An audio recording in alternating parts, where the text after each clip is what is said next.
Let's talk about Grapevine communication. Remember that game Telephone that we used to play as kids? You form a line and the first person comes up with a phrase like, "The mother of dragons flies today." And the phrase gets whispered to the next person, making its way down the line. The longer the line, the more interesting it gets, right? Well, the most fun part of the game is definitely at the end, when the final person announces the resulting phrase to the group. And every single time, without fail, the final phrase is totally different from the original phrase.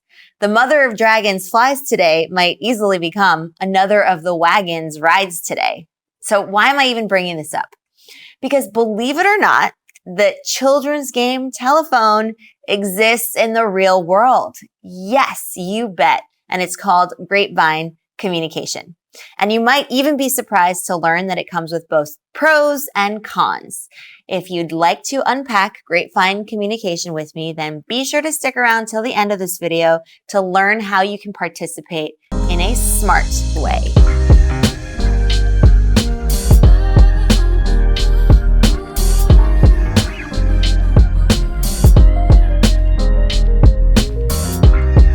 What's up, Explearners? Mary Daphne here of myexplearning.com, where we believe social skills are the key to the good life. What's the good life?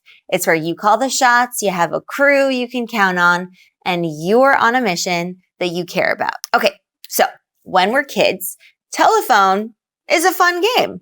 We get a kick out of the distorted message at the end. For obvious reasons, the game should more aptly be called Broken Telephone, because you can only hear the message once. So if you weren't paying close attention, or the speaker didn't enunciate the words or speak loudly enough, then the message delivery is compromised.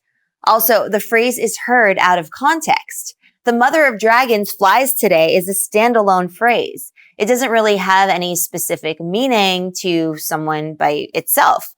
Without more context, there aren't any clues as to what the speaker actually means by it. So if this is a game, then it's fun. But just think about how this type of communication plays out in the real world. A message heard out of context and repeated by others is likely to become quite distorted within a short period of time. That can be quite problematic if the information is about someone or something controversial. It can also be a problem if it is intended to convey important instructions. This is called grapevine communication because the transfer of information is quite zigzag in nature and has no clear beginning or end, like a windy and twisted grapevine.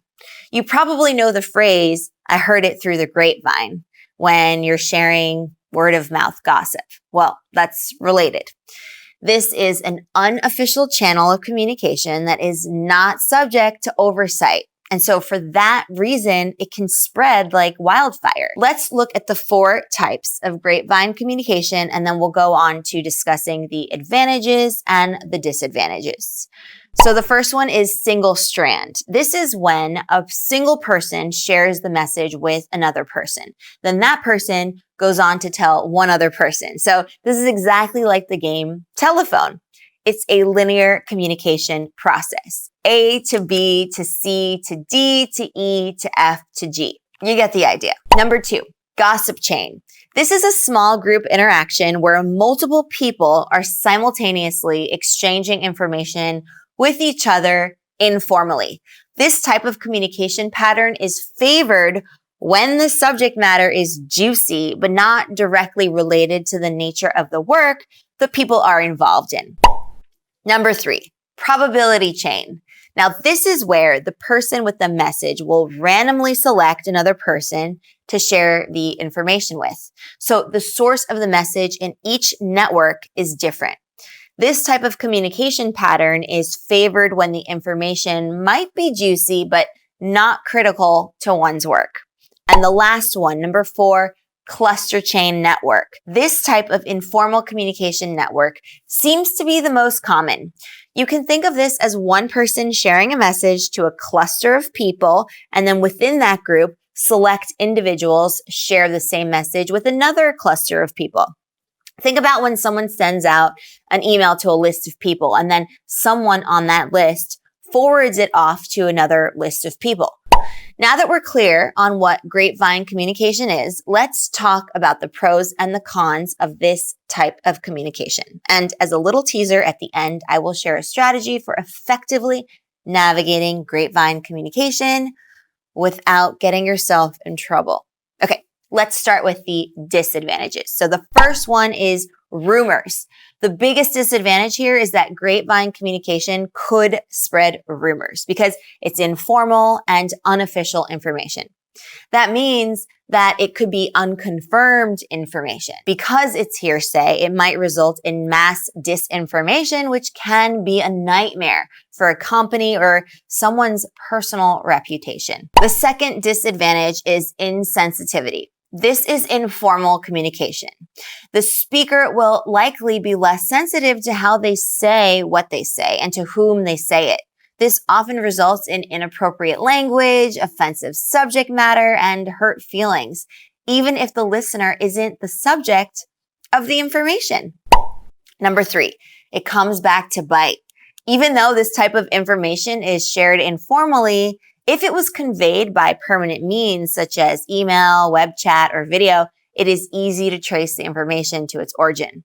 That can potentially incriminate the source, even if the information was said in jest. Think about how many people have gotten fired for accidentally offensive tweets on Twitter. So clearly, there are a lot of risks involved with grapevine communication. But what you might not realize is that grapevine communication actually does have some real advantages. So let's now take a look at those. The first advantage is increased camaraderie. If you share something with someone informally, that is an implication that you view them as a friend. By sharing information in this way, you can strengthen a relationship and build a sense of trust. This is particularly true when you are venting or commiserating with each other. Number 2, sense of freedom. Your right to speak informally and share information as you please is such a liberating feeling. This sensation leads to a happier disposition in general, and research shows that it contributes significantly to increased productivity. The third advantage, more transparency. In a spontaneous and casual exchange of information, we tend to voice thoughts that might be deemed inappropriate or risky in some formal contexts. Sometimes those thoughts end up being very important for the success of a project or a future relationship. So in other words, grapevine communication provides a more comfortable environment to talk about uncomfortable topics, leading people to say things they might otherwise be way too afraid to say. Now, the fourth advantage, rapid response. Sometimes information needs to be spread quickly. Formal communication can be slow because it needs to go through an approval process and the message may be garbled by political correctness. Grapevine communication, by contrast, is conveyed rapidly because it has no barriers to transmission. This can be important in urgent situations where speed is more important than polish. Woo! Congratulations, you made it this far along in the video. So as a reward, here is the gem of a strategy for navigating grapevine communication without getting tangled in the tendrils. You get my joke? Cool. Okay, so here we go. Only say things that you are willing to repeat in public. And as a bonus, here are the 4 criteria for ensuring this. Be honest, be kind, mean what you say, don't mention names, which avoids putting a target on anyone's back.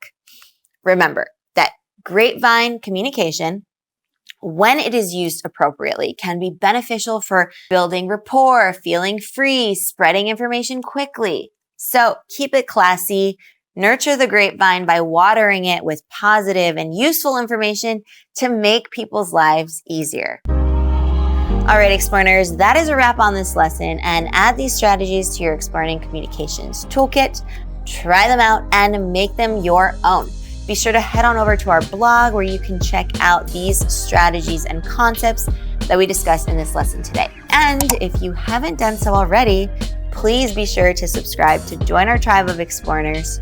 And don't forget, if you love this lesson, to like, comment, and share. It really helps support the Explearning community and all of the hard work that goes into this channel. So I will see you in the next Explearning Communications lesson. Happy Explearning!